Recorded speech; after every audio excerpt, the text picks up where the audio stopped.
The 5 cadets trudged up the steep mountain path, their heavy packs digging into their shoulders. The Colorado air was thin and cold, making each breath a little harder than the last. Jack Miller led the group, his tall frame moving with purpose, despite the difficult terrain. "How much further to the checkpoint?" Olivia Wright called from the back of the line. Her short blonde hair was tucked under a regulation cap, and despite being the smallest of the group, she carried the heaviest weapons training equipment. Jack checked his navigation device. "Another 3 miles. We should make it before sunset, if we keep this pace."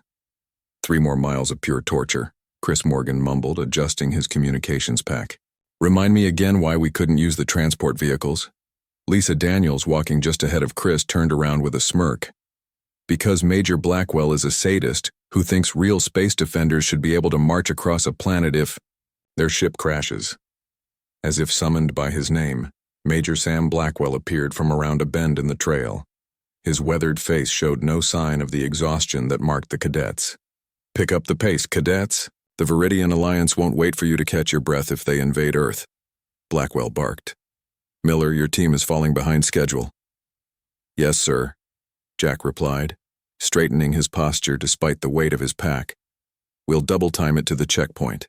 Nathan Patel, who had been quietly monitoring the group's physical condition as the team medic, spoke up.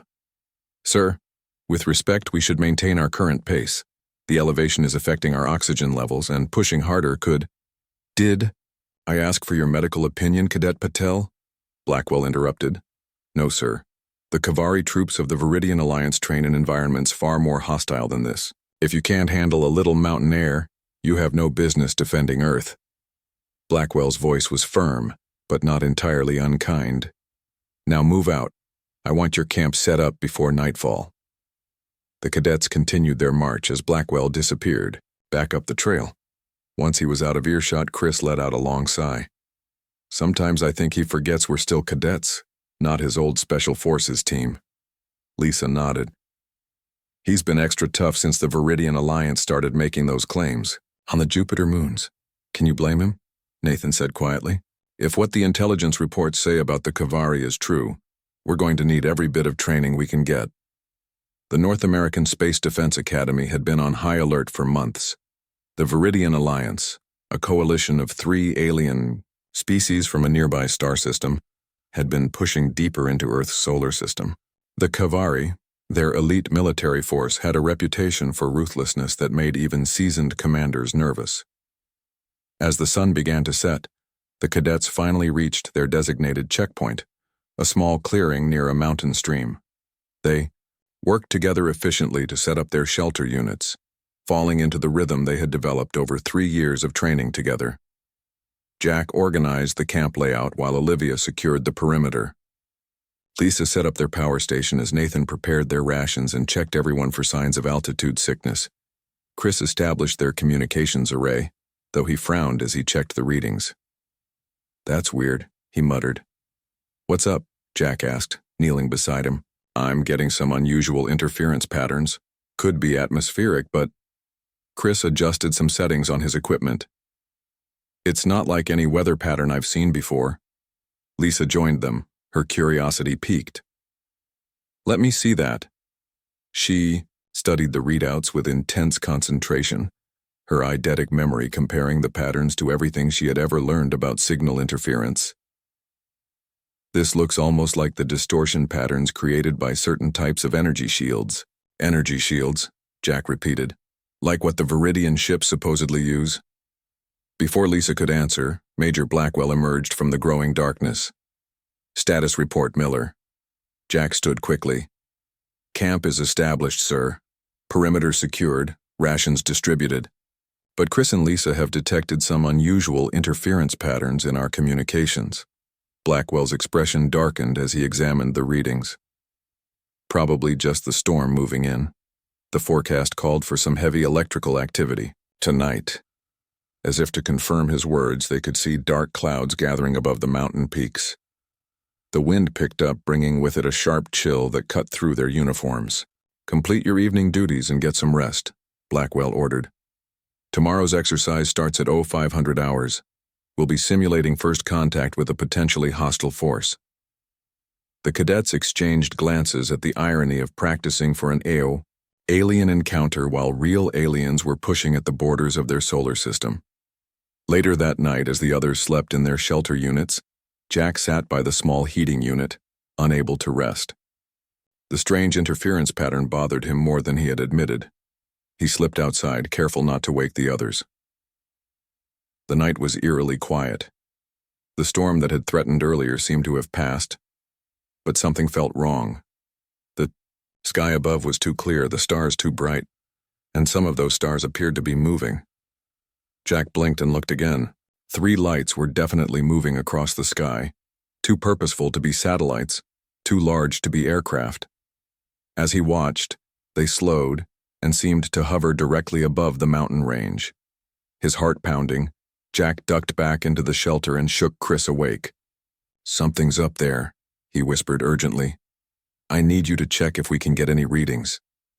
Chris groggily followed Jack outside with his equipment.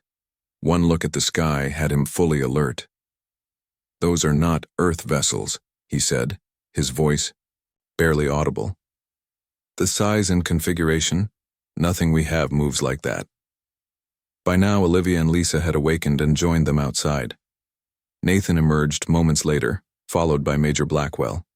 "Sir," Jack said, pointing skyward, "I think first contact just became a real scenario." The 6 humans stood in silence as the lights grew larger, revealing massive ships unlike anything in Earth's fleet. The vessels settled into position, hovering silently above them. "Communication systems are completely jammed," Chris reported, his fingers flying over his equipment. "I can't reach the academy or any emergency channels." "It's them, isn't it?" Lisa whispered. "The Kavari." Major Blackwell's face was grim in the strange light cast by the alien ships. "Those are Viridian warships, Kavari design. Those aren't scouts, that's an invasion force." A blinding light suddenly erupted from the nearest ship, illuminating the clearing where they stood. The beam swept across them briefly before disappearing. "They've seen us," Nathan said.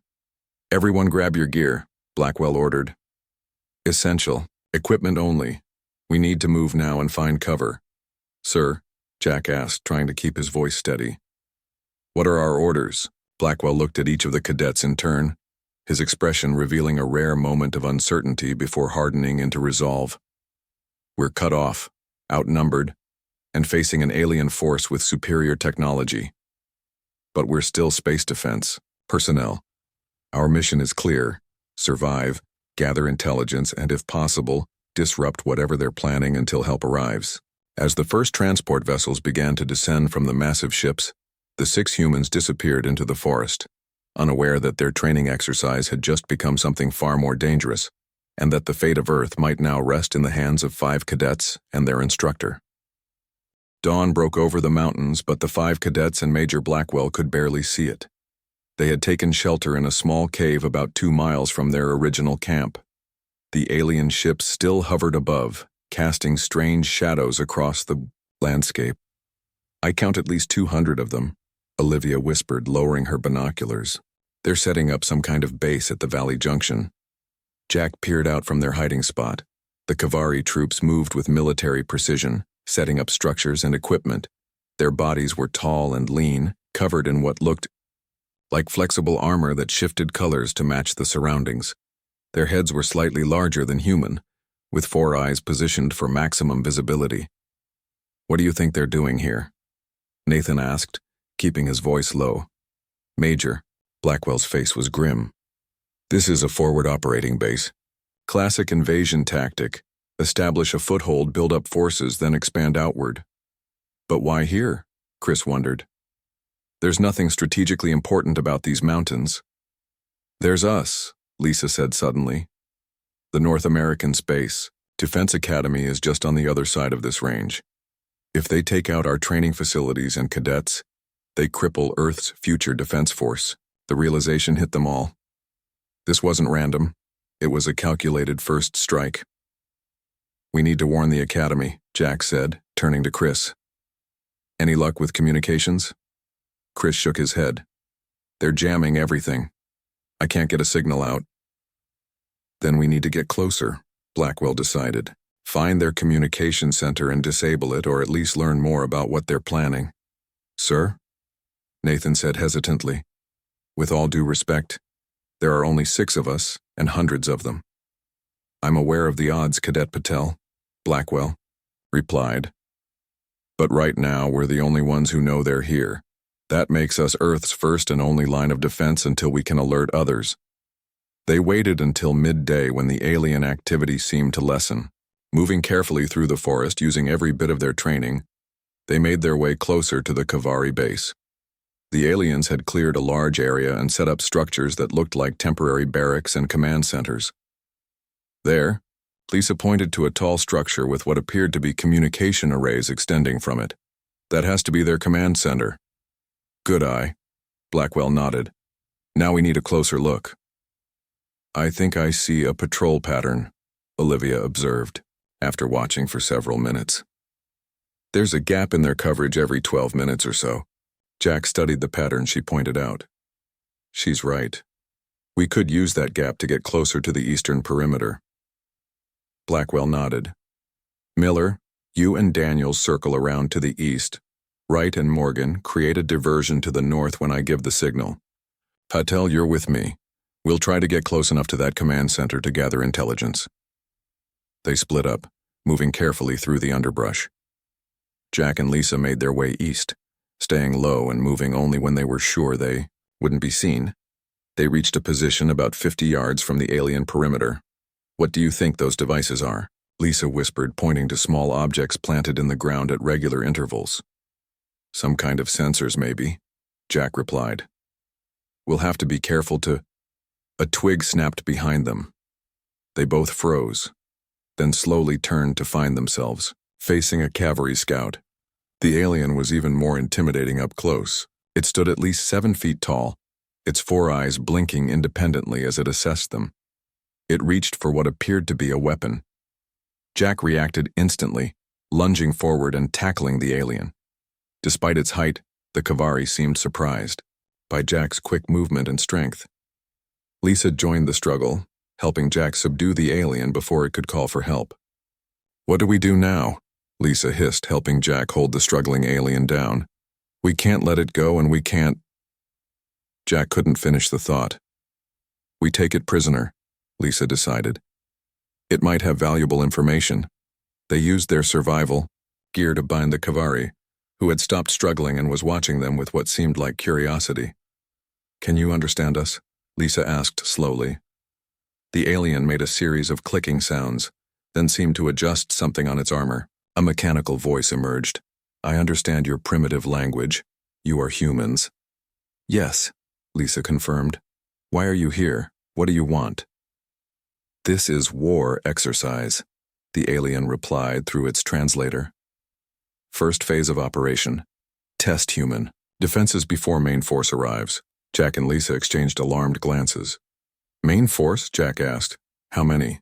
3 battle fleets, the Kavari replied. You will be conquered soon. Before they could ask more questions, they heard a commotion from the base. Olivia and Chris had created their diversion, but something had gone wrong. The sounds of energy, weapons filled the air. We need to get back to the rendezvous point, Jack said urgently. They secured their prisoner and began making their way back through the forest. When they arrived at their meeting place, they found only Chris waiting for them, breathing hard and with a singed uniform. What happened? Where are the others? Jack demanded. The diversion worked too well, Chris explained between breaths. We set fire to one of their supply containers, but it must have had something explosive inside. The whole thing went up. Olivia, and I got separated running from patrols. I don't know where she is now. And Major Blackwell? Nathan? Lisa asked. Chris shook his head. I saw Nathan take a hit from some kind of energy weapon. The major went back for him, told me to run. That's the last I saw of them. Jack felt the weight of leadership fall onto his shoulders.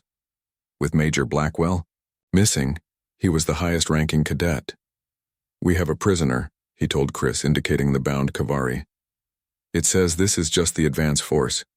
There are 3 battle fleets coming if we don't stop them. Chris's face paled. What can we possibly do against that? Lisa, who had been studying the alien closely, spoke up. I noticed something when we were handling this one. It seemed to react strongly to certain sounds. When Jack's equipment made that high-pitched beep, did you notice how it flinched?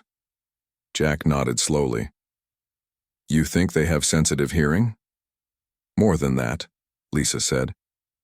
I think certain frequencies actually hurt them. It's a vulnerability we might be able to exploit. The Kavari prisoner shifted uncomfortably, confirming Lisa's theory. First things first, Jack decided. We need to find Olivia, the Major, and Nathan if they're still... He couldn't finish the sentence. And we need to disable their communications, Lisa added. If we can stop them from calling in those battle fleets, we might buy Earth some time. Chris looked between them, then at the alien prisoner. So that's our plan? The three of us against an alien army? Jack squared his shoulders, feeling a determination rise within him that he hadn't known he possessed. We're space defense cadets. We've trained for years to protect Earth. Maybe not against this specific scenario, but we have skills they don't expect. They don't know humans very well. That gives us an advantage. What kind of advantage? Chris asked skeptically. The advantage of being underestimated, Jack replied. Now let's see what else we can learn from our new friend here. And then we're going to find our team and stop an alien invasion. As if to punctuate his words, one of the massive ships above them shifted position, its shadow passing over them like a dark omen of what was to come. Night fell over the mountains as Jack, Lisa, and Chris huddled in a new hiding spot, a small cave hidden behind a waterfall. The sound of the rushing water helped mask their voices from any Kavari patrols. Their alien prisoner sat against the wall, four eyes blinking in different rhythms. Lisa had been questioning it for hours, learning what she could about Kavari biology and technology. So let me get this straight, Jack said, processing what Lisa had translated. They've never actually met humans face-to-face before? Lisa nodded. Everything they know about us comes from intercepted broadcasts and long-distance observations. They think we're physically weak, with poor night vision and low cold tolerance. Chris looked up from the communication device he was trying to repair. That explains why they're setting up here. They probably think the mountains will slow us down if we try to counterattack. Jack paced the small cave. What else did you learn? Their name is HFY, Lisa said, gesturing to the prisoner. They're a scout-class soldier, and they're genuinely confused about why we captured them instead of killing them. Why's that? Chris asked.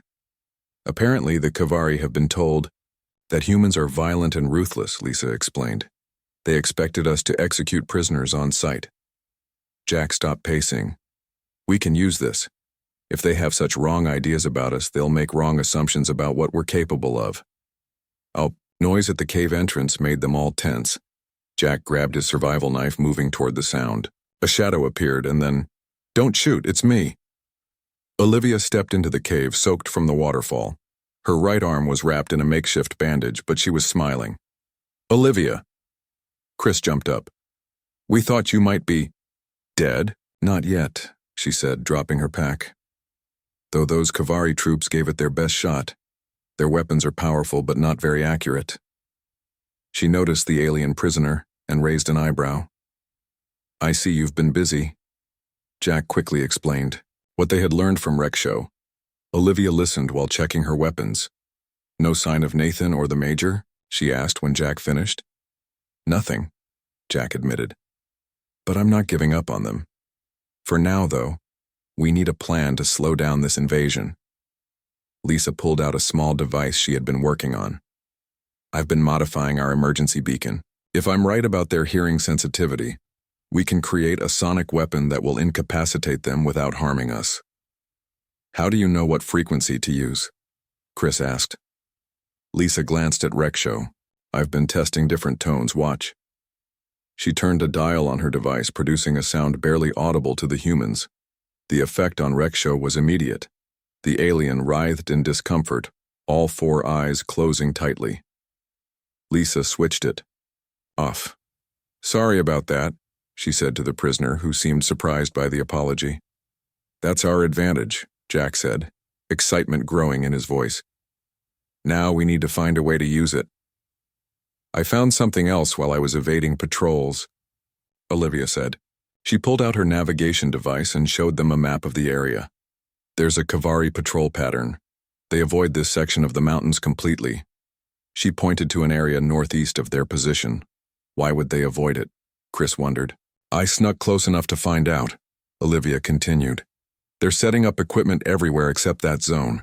When some of their scouts tried to enter it, they were immediately called back. Jack studied the map. What's special about that area? It's where the mountain forms a natural amplifier, Lisa realized. Sound waves would be magnified there, if their hearing is sensitive enough. They can't operate there, Jack finished, which means we can. Chris looked between them. So what's the plan? We split up, Jack decided. Olivia and I will work on sabotaging their communications array. We need to prevent them from calling those battle fleets. Lisa and Chris, you'll set up sonic traps around our perimeter using that frequency. And what about finding Nathan and the Major? Olivia asked. We'll keep looking, Jack promised. But right now, stopping this invasion has to be our priority. As they prepared to move out, the cave suddenly darkened. Outside, clouds had covered the moon and a cold wind began to blow. The temperature dropped rapidly. Weather's changing, Chris observed. Looks like a mountain storm. Perfect, Jack said. Let's use it for cover. They secured Rexho in the cave with enough supplies to last a day and moved out into the gathering storm. The wind howled around them, and soon snow began to fall. Unusual for this time of year, but not unheard of in the high mountains. Jack and Olivia moved toward the Kavari base, using the worsening weather as cover. The alien soldiers seemed to be struggling with the cold and reduced visibility, many retreating into their temporary structures. They really aren't adapted to this environment, Olivia whispered, as they watched a cavalry patrol hurry back to base, their color-shifting armor failing to adjust to the rapidly whitening landscape. Another advantage for us, Jack replied. Let's move closer. On the other side of the mountain, Lisa and Chris worked quickly to set up their sonic traps. Lisa had modified their emergency beacons to emit the painful frequency at regular intervals, placing them strategically around the area the Kavari avoided. If this works, she told Chris, we'll create a safe zone they can't enter without being incapacitated. Chris finished setting up the power source for one of the devices. I just hope it's enough to make a difference. As the storm intensified, Jack and Olivia reached the perimeter of the Kavari base. Their visibility was poor, but so was the aliens. They spotted the communications array, a tall structure with multiple antenna-like appendages pointing skyward. That's our target, Jack said. If we can take that out, they won't be able to call for reinforcements. How do we get past all those guards? Olivia asked, nodding toward the Kavari soldiers patrolling despite the weather. Before Jack could answer, a familiar figure emerged from behind a rock formation nearby. Nathan Patel, looking exhausted but very much alive, crouched down beside them. Nathan, Jack whispered in shock. How did you? No time to explain. Nathan cut him off. I've been creating diversions on the east side of their camp for hours. They think there's a whole squad of humans there. Is the Major with you? Olivia asked urgently. Nathan's expression darkened. They took him. He's being held somewhere in their command center. But I've learned something important. These Kavari, they're not what we thought. What do you mean? Jack asked. They're not an invasion force, Nathan explained. At least not the way we understand it. I overheard their commanders talking. They think this is some kind of war game, a training exercise. They don't realize they've landed in an area with just cadets.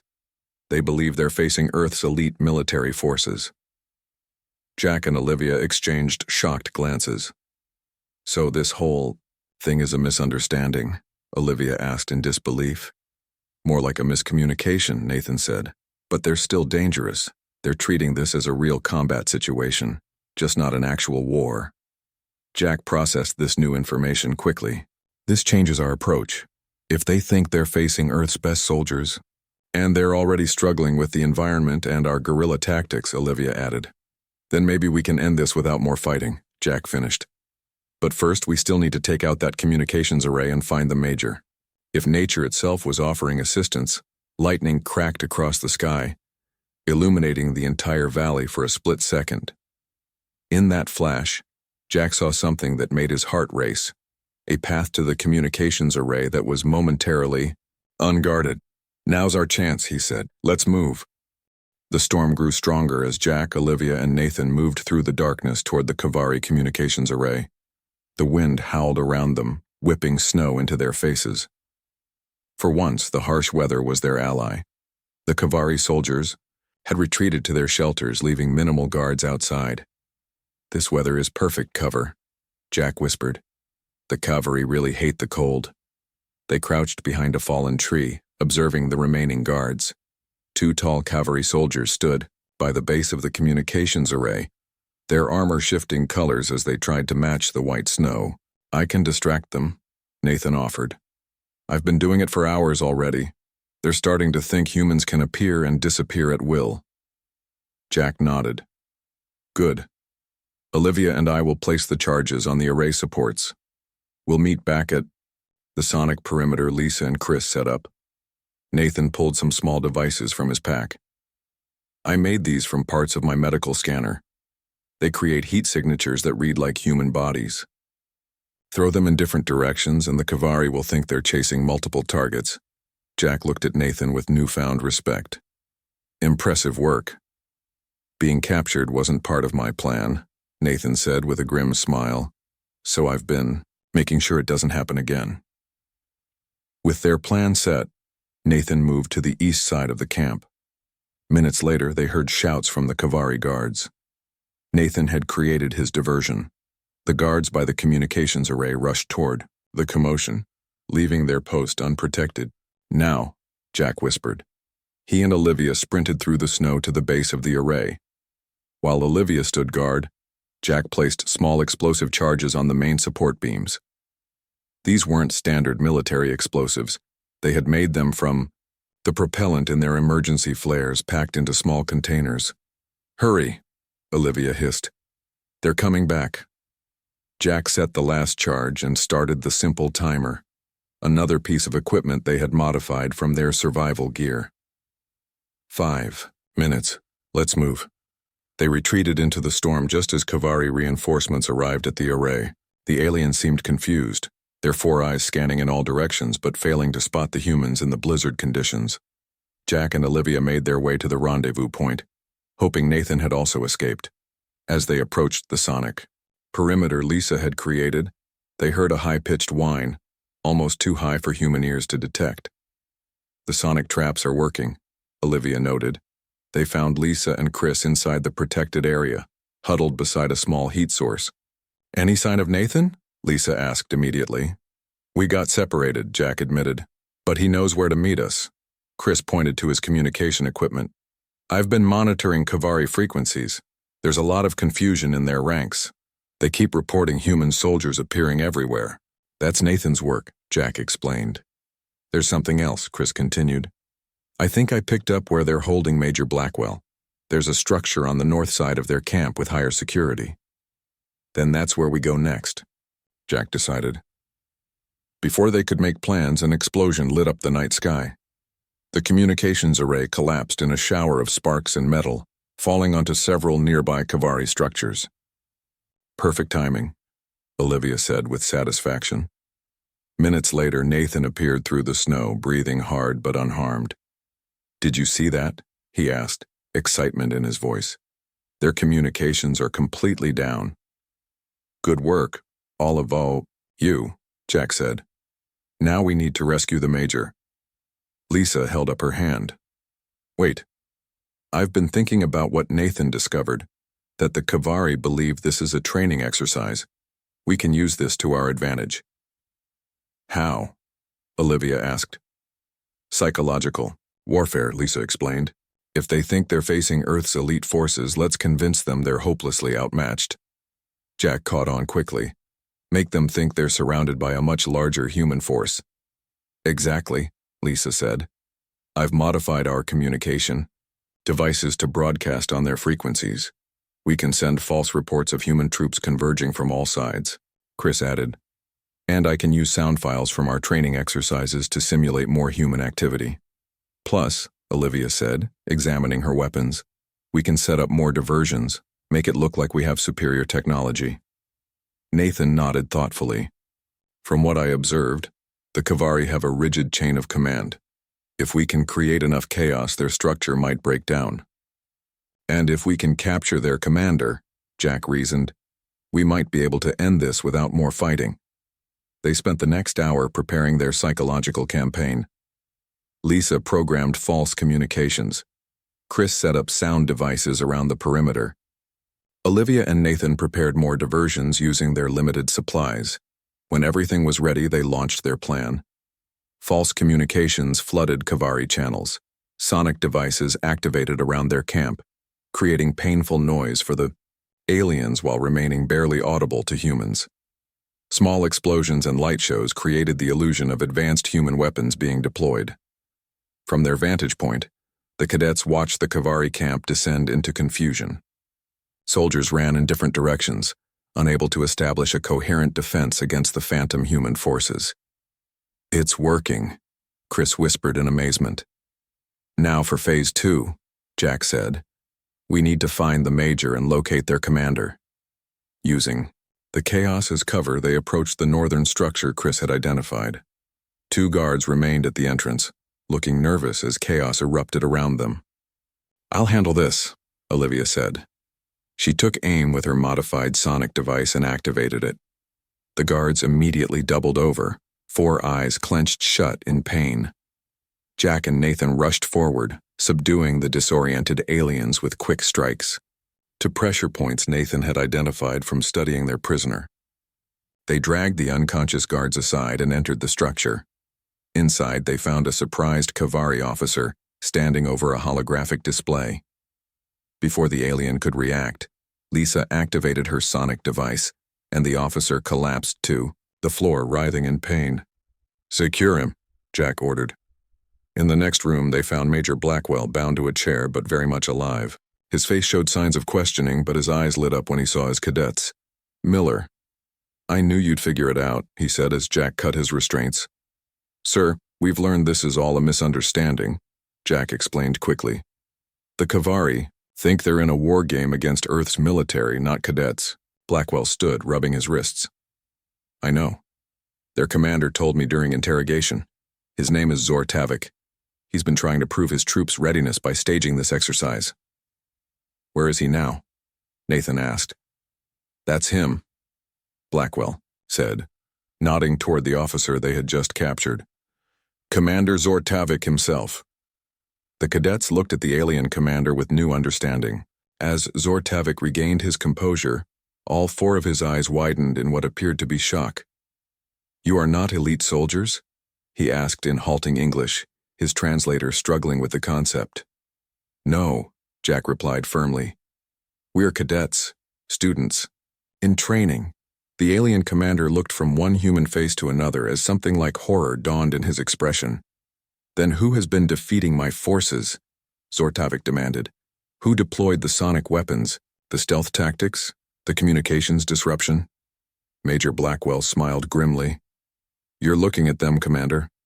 5 cadets from the Space Defense Academy who adapted, improvised, and overcame your invasion force. For the first time, the humans saw what appeared to be shame in a Kavari's expression. Commander Zor Tavik paced the small room, all 4 of his eyes blinking rapidly. The 5 cadets and Major Blackwell watched him carefully.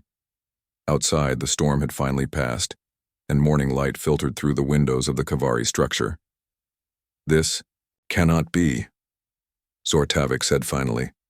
The Kavari have never been defeated by students. Not defeated yet, Jack pointed out. But your communications are down, your forces are in disarray, and we have you as our prisoner. Major Blackwell stepped forward. Commander, this situation has gone far enough. Your forces invaded Earth territory without permission or warning. Even as a training exercise, this violates at least 7 interstellar protocols.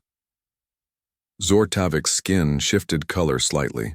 What the humans had learned was a sign of embarrassment among the Kavari. The exercise was approved by our high command. the alien commander insisted. We were to test Earth's military readiness without causing permanent harm. Without informing Earth first? Lisa asked skeptically. That was the point of the exercise, Zortavik explained. To test real reactions, not prepared ones. Jack exchanged glances with his fellow cadets. They all recognized the dangerous misunderstanding that had occurred.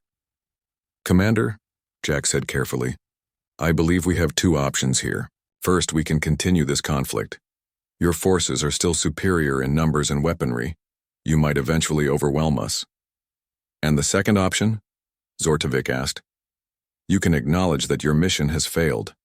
5 human cadets and 1 instructor disrupted your communications, created confusion among your troops, and captured you. By any measure, that's a failed exercise. The commander's 4 eyes narrowed. And if I choose the second option? Major Blackwell answered, then we negotiate a peaceful withdrawal of your forces before Earth's actual military arrives. Because they will be coming. The Academy will have noticed our missing check-ins by now. Zortavik turned away, clearly struggling with the decision. The Kavari placed enormous value on military honor. To be captured by students rather than elite soldiers was a devastating blow. There is a third option, Lisa suggested suddenly. Everyone turned to look at her. We keep what really happened here between us. What do you mean? Olivia asked. The Kavari saved face by claiming they completed their exercise as planned, Lisa explained. We don't tell anyone they were defeated by cadets. In exchange, they agree to proper diplomatic channels for any future exercises. Jack caught on quickly. And we use this incident to open better communications between our peoples. Turn a mistake into an opportunity. Zortavik studied the humans with new interest. You would do this? Allow us to leave with our honor intact? Preventing a war is more important than bragging rights, Nathan said quietly. The alien commander was silent for a long moment. Then he straightened to his full height. I must consult with my officers. Under guard, Zortavik was allowed to speak with his second-in-command through a secure channel. The conversation was brief. My officers agree to your terms, he announced, upon returning. We will withdraw our forces immediately. Jack looked to Major Blackwell, who nodded his approval. There's one more thing, Jack said. We need to be sure this doesn't happen again. We need some kind of direct communication link between our governments. I am authorized to provide emergency communication codes, Zortavik conceded. This will connect directly to our diplomatic corps. As the agreement was finalized, a new sound filled the air, the distant thrum of approaching aircraft. Chris checked his newly functioning communication device. Earth forces, he confirmed. Multiple squadrons. They'll be here in minutes. Then, we need to move quickly, Major Blackwell said. He turned to Zortavik. Order your ships to pull back to high orbit as a sign of good faith. Leave the ground forces to withdraw in an orderly fashion. The commander issued the orders. Above them, the massive Kavari warships began to rise higher into the atmosphere. As they stepped outside, they saw Kavari troops already boarding their transport vessels. The aliens moved with military precision despite their defeat. They're actually doing it, Olivia remarked. They're leaving. Of course, Zortavik said stiffly. The Kavari always honor our agreements. The Earth aircraft appeared on the horizon, sleek military jets followed by transport helicopters. They circled the area cautiously, clearly surprised to see the alien forces withdrawing. Major Blackwell used the cadets' communication equipment to make contact with the approaching Earth forces. This is Major Samuel Blackwell with 5 cadets. From Group 7. We have negotiated a peaceful withdrawal. Hold your positions and do not engage. Major, came the surprised response. We've been searching for you for days. What's going on down there? I'll explain everything upon your arrival, Blackwell replied. For now, maintain distance from the departing alien vessels. As the Earth forces landed nearby, Zortavik approached Jack one last time.